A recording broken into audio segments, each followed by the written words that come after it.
Hello दोस्तों, इस video part में हम लोग पढ़ने वाले हैं NCERT exemplar questions on surface area and volume. तो लास्ट वीडियो पार्ट में हम लोगों ने ऑलरेडी पढ़ा है कॉम्बिनेशन ऑफ सॉलिड्स। ओके, तो वीडियो स्टार्ट करने से पहले जल्दी से हमारा चैनल सब्सक्राइब कर दीजिए, साथ में ही डाउनलोड कीजिए हमारा एंड्रॉइड ऐप। यहाँ पे आप लोग डिस्क्रिप्शन में लिंक देख पाओगे। तो कुछ हम लोगों ने चुनिंदा एग्जाम्पल्स यहाँ पे लिए हैं। तो पहला एग्जाम्पल कुछ ये रहा। तो यहाँ पे हमें बोला है two cubes each of volume 64 centimetre cube are join end to end, एक के बाद एक ज्वाइन किया है। तो हमें बोला कि find the area and volume of the resulting cuboid. तो यहाँ पे दो आइडेंटिकल क्यूब ज्वाइन करने के बाद जो नया वाला स्ट्रक्चर बनने वाला है उसका हमको एरिया और वॉल्यूम फाइंड करने के लिए बोला है। तो सबसे पहले मैं चाहता हूँ कि आप लोग इसका डायग्राम बनाए, है ना। उसके बाद आप लोग उसको खुद सॉल्व कर सकते हो। तो अगर आप लोगों ने डायग्राम बनाया है तो ये कुछ दिखेगा। तो यहाँ पे हमारे पास दो आइडेंटिकल यहाँ पे क्यूब एक के बाद हम लोगों ने ज्वाइन किए हैं और इनका यहाँ पे इंडिविजुअल वॉल्यूम को गिवन था 64। तो हमें पता है गाइस, यहाँ पे अगर हम लोग उसका वॉल्यूम भी कंसीडर करेंगे तो यहाँ पे क्या होना चाहिए, यहाँ पे एक साइड होना चाहिए हमारा 4, तो यानी लेंथ बनेगा 4, यानी ब्रेथ बनेगा 4 और हमारा यहाँ पे हाइट भी बनेगा 4। राइट, तो ये सब चीजें हमारे पास है। तो ये भी रहेगा हमारा 4। ओके, ये सब कुछ हमारा हर एक इंडिविजुअल यहाँ पे डायमेंशन रहेगा 4। तो ये पूरा स्ट्रक्चर होने के बाद आप लोग खुद ढूंढ पाओगे कि यहाँ पे लेंथ कितना होना चाहिए। तो लेंथ बनेगा हमारा 4 + 4 8। राइट, हाइट कितना बनेगा, हाइट तो हमारे पास यहाँ पे 4 है तो 4 ही रहेगा। व्हाट अबाउट ब्रेथ, तो ब्रेथ भी हमारा यहाँ पे रहेगा 4। तो यहाँ पे टोटल सरफेस एरिया, तो how to find total surface area, हमें पता है कि टोटल सरफेस एरिया अब ये बन चुका है हमारा क्यूबॉइड। तो ये होता है 2 इन ब्रैकेट LB प्लस ये होता है हमारा BH प्लस HL। ओके, तो मैं इसके अंदर कुछ वैल्यूज पुट करने वाला हूं और हम लोग यहाँ पे आंसर फाइंड आउट करेंगे। लेंथ हमारे पास 8 है और ब्रेथ हमारे पास कितना है गाइस 4, तो ये बनेगा 8 4 जा 32। ऑलराइट, ब्रेथ हमारा 4 है और हाइट भी हमारा 4 है, तो 4 4 जा बनेगा हमारे यहाँ पे 16। ओके, और हाइट हमारा 4 है और लेंथ हमारे यहाँ पे 8 है, तो ये बनेगा 32। ओके, तो इसको सॉल्व करेंगे तो हमारा आंसर यहाँ पे आ जाएगा। तो ये आएगा हमारा टोटल कुल मिला के 80 और उसका डबल आएगा हमारा यहाँ पे 160। तो ये आना चाहिए हमारा 160 सेंटीमीटर स्क्वायर। ओके, तो ये हो गया हमारा total surface area. What about volume, और हमें पता है कि वॉल्यूम होता है हमारा LBH। तो लेंथ हमारे पास यहाँ पे 8 है, B हमारा 4 है और हाइट भी हमारे यहाँ पे 4 है, तो ये बनेगा 8 और ये बनेगा 60। सो वॉल्यूम बनेगा हमारे यहाँ पे 128 सेंटीमीटर क्यूब। तो ये काफी सिंपल एग्जांपल था। तो चलाओ देखते गाइस हमारा नेक्स्ट एग्जांपल। ऑलराइट, तो इस वाले क्वेश्चन में बोला है एक आयरन रेक्टेंगुलर ब्लॉक है जिसका डायमेंशन 4.4, 2.6 एंड 1 मीटर है और इसको कन्वर्ट किया है मेल्ट करके एक सिलेंड्रिकल पाइप में जिसका इंटरनल रेडियस 30 सेंटीमीटर है और थिकनेस 5 सेंटीमीटर। हमें बोला है कि find the length of the pipe. तो मैं चाहता हूं कि आप सबसे पहले इसका डायग्राम बना के सोचो कि इसको कैसे सॉल्व करना है। तो अगर आप लोगों ने इसको सोच लिया है तो ये कुछ दिखेगा ऐसे। तो इस स्ट्रक्चर के ऊपर से आप लोग समझ लोगे कि हमें यहाँ पे इस क्यूबॉइडल को मेल्ट करके बनाना है एक हॉलो सिलेंडर, यानी सिलेंडर इन अ सिलेंडर। तो इसका इंटरनल रेडियस हमारा 30 सेंटीमीटर और आउटर है हमारा 35 सेंटीमीटर और यहाँ पे इस रेक्टेंगुलर ब्लॉक के जो भी डायमेंशन है वो मीटर में है। तो ये 1 मीटर, ये 4.4 और ये 2.6। तो यहाँ पे एक चीज आपको समझ में आ जाएंगी, that is what volume of this cuboidal equals to, ये होना चाहिए हमारा वॉल्यूम ऑफ दिस सिलेंडर, ये बनेगा हमारा volume of this cylinder. Alright, अब हम लोग यहाँ पे वॉल्यूम ऑफ दिस क्यूबॉइडल ये बनेगा हमारा L into B into H must be equals to volume of this cylinder, ये होता है हमारा पाई आर स्क्वायर H, ये होता है हमारा पाई आर स्क्वायर H। बट हमें पता है ये सिलेंडर इन सिलेंडर है तो डायरेक्टली हम लोग ऐसा नहीं लिख सकते। तो यहाँ पे क्या होना चाहिए, तो बाहर वाले का हम लोग कहेंगे R2, तो ये बनेगा R2 square minus R1 square into height H। Right, हमें यहाँ पे फाइंड करना है गाइस कि यहाँ पे जो क्वेश्चन था इसके अंदर हमें फाइंड करना है कि ये क्या होने वाला है कन्वर्जन। मतलब हमें फाइंड करना है यहाँ पे इसका हाइट ऑफ द सिलेंडर यानी लेंथ। तो कैसे करेंगे, तो यहाँ पे हमारे पास फॉर्मूला ऑलरेडी है, तो मैं इस हाइट को कहने वाला हूँ h1 या फिर इसको आप लोग l भी कह सकते हैं, जिसको हमें फाइंड करना है। तो ओके, तो लेंथ या फिर हाइट ऑफ द सिलेंडर में फाइंड करना है। तो h1 इक्वल्स टू, ये फॉर्मूला बनेगा LBH। तो हमारे पास डायमेंशंस है, ये हमारा 1 यहाँ पे मीटर को हम लोग लिखेंगे सेंटीमीटर में, 100 सेंटीमीटर।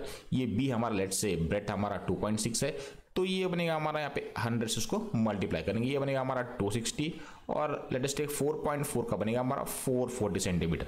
तो हम लोगों ने यहाँ पे इन तीनों के वैल्यूज रिप्लेस कर दी है, डिवाइड बाय पाई हमारा एज इट इज, और ये बनेगा हमारा r2 square minus r1 square. तो हमें पता है कि यहाँ पे अगर r2 square minus r1 square है तो ये बनेगा हमारा r2 माइनस r1 और ये बनेगा हमारा r2 प्लस r1। तो यहाँ पे एक 35 है और एक 30 है, तो हम लोग यहाँ पे वैल्यूज रिप्लेस कर देते हैं। ये बनेगा हमारा 35 माइनस 30 और दूसरा बनेगा हमारा 35 प्लस 30, राइट। और दूसरा चीज हमारे पास जो हमको h फाइंड करना है उसका बनेगा हमारा h1, ठीक है। तो चलो इसको हम लोग सॉल्व कर देते हैं। तो यहाँ पे 65 का 4 टाइम्स बनेगा 260 और ये यहाँ पे 22 और ये बनेगा हमारे यहाँ पे 20 और 5 से डिवाइड करेंगे तो ये बन जाएगा हमारा 20, तो 7 जाएगा यहाँ पे ऊपर, ये बनेगा 20 इंटू 4 इंटू 20 इंटू ये बनेगा हमारा 7, तो ये बनेगा हमारा 28 और ये बनेगा हमारा 20 400। ओके, तो ये हमारे यहाँ पे आंसर, इसको मल्टीप्लाई कर देंगे और 11200 ये बनेगा हमारा सेंटीमीटर्स में। अगर इसको हम लोग को मीटर्स में कन्वर्ट करेंगे तो 100 से डिवाइड करना पड़ेगा, तो ये बनेगा हमारा 112 मीटर्स, जो कि बनेगा उसका हाइट। तो ये काफी सिंपल एग्जांपल था। तो चलाओ देखते हैं हमारा नेक्स्ट एग्जांपल। तो इस एग्जांपल में बोला है हमें सॉलिड मेटालिक स्फीयर, एक स्फीयर है जिसका रेडियस 10.5 सेंटीमीटर, उसको मेल्ट किया है और उसको कन्वर्ट किया है इनटू नंबर ऑफ स्मॉलर कोन। तो हर एक जो कोन है उसका रेडियस 3.5 सेंटीमीटर है और हाइट 3 सेंटीमीटर। तो ऐसे कितने नंबर ऑफ कोन्स बनने वाले, ये हमारा एग्जाम्पलर क्वेश्चन है और जो कि पूछा है CBSE 2017 में। तो ये काफी सिंपल है। तो सबसे पहले आपको ये पता होना चाहिए कि हमारे पास लेटेस्ट एक स्फीयर है ना। इस स्फीयर को अगर मैं यहाँ पे ड्रॉ करता हूँ, ओके, और उसको हम लोग मेल्ट करेंगे बाद में। ये स्फीयर है जिसका रेडियस हमारा होना चाहिए r, जो गिवन है हमको 10.5 सेंटीमीटर। ओके, अब हम लोगों ने इसको मेल्ट किया है और नंबर ऑफ कोन्स के अंदर लेट अस टेक हमारे छोटे छोटे कोन है। अब ये कितने कोन है पता नहीं, बट हमको एक चीज पता है कि हम लोग यहाँ पे इस कोन को हम लोग कहने वाले n number of cone, but यहाँ पे volume of the sphere equals to n times volume of the individual cone. ये फॉर्मूला काफी इंपॉर्टेंट है, तो हम लोग यही फॉलो करेंगे। दैट इज व्हाट मैं यहाँ पे लिख देता हूँ, volume of sphere must be equals to जो n नंबर ऑफ कोन है इनटू ये बनेगा volume of each cone. Okay, हम लोग यहाँ पे यूज करने वाले, तो n हमको फाइंड करना है, तो ये बनेगा n equals to volume of sphere divide by volume of cone. अब हमें पता है कि वॉल्यूम ऑफ स्फीयर का फॉर्मूला क्या होना चाहिए, ये होता है हमारा 4/3 पाई r क्यूब। r हमारे पास यहाँ पे 10.5 है, तो ये उसका क्यूब, और यहाँ पे कोन का यहाँ पे हमारा होता है 1/3, ये होता है हमारा पाई r स्क्वायर h। तो यहाँ पे रेडियस हमारा 3.5 है, तो ये बनेगा 3.5 का स्क्वायर, और ये हमारा h मतलब 3 सेंटीमीटर। तो मैं इसको पाई और पाई कैंसिल आउट कर देता हूँ, 3 और 3 कैंसिल आउट हो जाएंगे। तो रिमेनिंग चीज़ क्या है, ये बनेगा 10.5 का क्यूब है, तो उसको 3 बार लिख देता हूँ लगे, तो ये बनेगा 10.5 और एक बार 10.5 डिवाइडेड बाय, तो ये बनेगा 3.5 और इंटू ये बनेगा हमारा 3.5 और एक बार हमारा 3। तो फर्दर सॉल्व करेंगे तो ये बनेगा 3.5 का ये 3 टाइम्स मतलब होगा हमारा 10.5, ये भी बनेगा हमारा 3 टाइम्स। तो चलो ये और ये 3 कैंसिल आउट हो गए, तो ये बनेगा 4 इंटू 3 बनेगा हमारा यहाँ पे 12 और नेक्स्ट हमारा इंटू 10.5। ओके, तो ये बनेगा हमारा 60, ओके, और ये बनेगा हमारा 12, तो बनेगा हमारा 126.0, तो ये बनेगा हमारा 126, ये बन गया हमारा यहाँ पे नंबर ऑफ कोन्स। तो जो भी हमारे छोटे छोटे कोन बनने वाले थे गाइस, ये बन गया हमारे 126 नंबर ऑफ कोन्स। तो ये काफी सिंपल एग्जांपल था, राइट। तो चलो देखते हैं हमारा आज का लास्ट एग्जांपल। तो एग्जांपल कुछ ये रहा।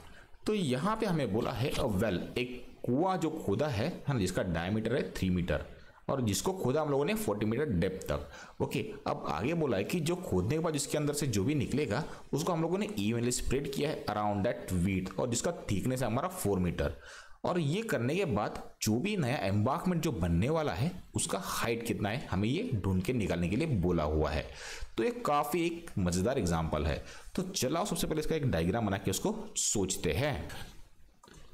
इस डायग्राम में आप लोग देख पाओगे कि यहाँ पे जो हम लोगों ने यहाँ पे कुआं खोदा था उसके अंदर से जो पे निकल के आ रहा है वो वॉल्यूम रहेगा, वॉल्यूम ऑफ द सिलेंडर। और हम लोगों ने कुछ ऐसा एम्बार्कमेंट यहाँ पे बनाया है जिसका हाइट हम लोग h1 मान रहे हैं और उसका वेट 4 मीटर है। तो गाइस हमें यहाँ पे volume of this cylinder equals to volume of this embankment हमको यहाँ पे निकालना है। तो यहाँ पे आप लोग देख पाओगे इस एम्बार्कमेंट के अंदर जो इंटरनल रेडियस है वो इस पर्टिकुलर सिलेंडर के बराबर है। तो दैट इज व्हाट, ये होना चाहिए हमारा 3.3 मीटर्स का हाफ यानी 1.5। तो ये बनेगा 1.5, तो ये भी बनेगा यहाँ पे 1.5 और विड्थ मतलब 4 मीटर। तो इसके अंदर ऐड करेंगे तो बाहर वाला कंप्लीट रेडियस बनेगा हमारा यहाँ पे 4 + 1.5 मतलब ये बनेगा हमारा 5.5 मीटर्स। तो अब मैं यहाँ पे लिख देता हूँ कि आंसर कैसे फाइंड करना है। तो वॉल्यूम ऑफ दिस वेल या फिर cylinder, volume of cylinder equals to, ये होना चाहिए हमारा volume of that embankment. Okay, तो अब ये फॉर्मूला कैसे बनेगा? ओके, तो वॉल्यूम ऑफ सिलेंडर हमारा होता है πr²h। तो r कितना है हमारा, ये हमारा 3 मीटर का हाफ यानी बनेगा हमारा 3/2 का स्क्वायर इनटू h। हाइट हमारा बोला है 14 मीटर्स, तो मैं इसको यहाँ पे 14 लिख देता हूँ। ऑलराइट, अब नेक्स्ट, अब हमें करना है वॉल्यूम ऑफ एम्बार्कमेंट मतलब सिलेंडर इन अ सिलेंडर। तो ये होता है हमारा πr² माइनस r1² इनटू इसको हम लोग बोलेंगे हाइट को बोलेंगे हम लोग h1। तो हमें फाइंड करना है h1। तो उसके पहले ये पाई और ये पाई कैंसिल आउट हो रहा है, तो ये बनेगा 3/2 का स्क्वायर मतलब 1.5 का square into 14 divide by r2² minus r1² मतलब एक बार में रहेगा हमारा r2 माइनस r1 और एक बार में रहेगा हमारा r2 प्लस r1। राइट, अब ये हमारा तकरीबन सब कुछ हो चुका है। तो नीचे में क्या आएगा, r2 माइनस r1 मतलब ये कितना बनेगा, ये बनेगा 5.5 माइनस 1.5। राइट, तो इन दोनों का डिफरेंस कितना आएगा, तो इन दोनों का डिफरेंस आएगा हमारा 4 और दूसरे बार में आएगा हमारे यहाँ पे इन दोनों का एडिशन। तो देखो 5.5 और या 1.5 मतलब ये बनेगा हमारा 7, ठीक है, और ऊपर हमारा 1.5 है। ओके, तो ये 1.5 का स्क्वायर आएगा हमारा 2.25 और इनटू ये हमारा 14, तो ये बनेगा 7 to the 14, ये बनेगा 2 to the 4। राइट, तो इसको मैं डिवाइड करूंगा, ये बनेगा 1, ये बनेगा हमारा 2 और ये बनेगा 5। तो हाइट बनेगा हमारा 1.125 मीटर्स। तो इस तरीके से हम लोगों ने इसे सॉल्व कर दिया है। तो आई होप आपको हमारा ये वीडियो पसंद आ गया है, तो जरूर उसको लाइक कीजिए और शेयर कीजिए। Thanks for watching our